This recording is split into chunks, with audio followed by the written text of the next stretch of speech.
This next sample is very much a training sample, so please bear that in mind. I'm in no way trying to indicate that the fingerprint that we're about to look at is in any way challenging. It is a very, very simple finger mark, and we can see the fluorescence incredibly clearly.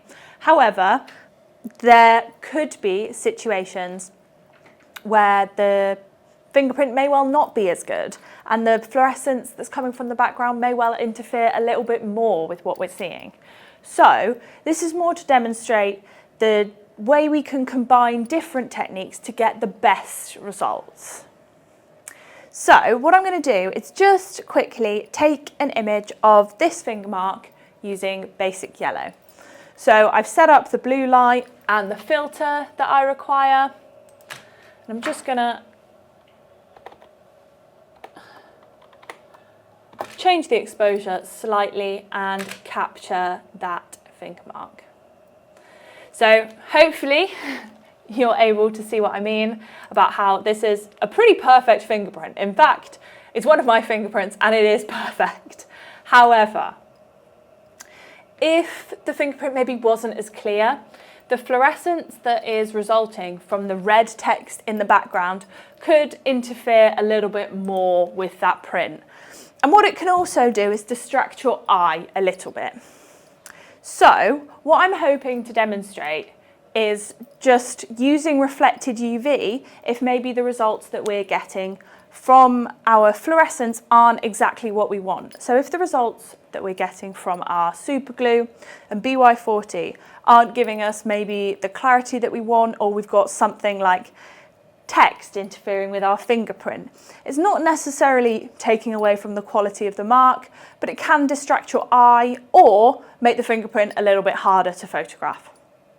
So I am just going to come back to the live mode and change the filter that is on the camera to that UV filter again.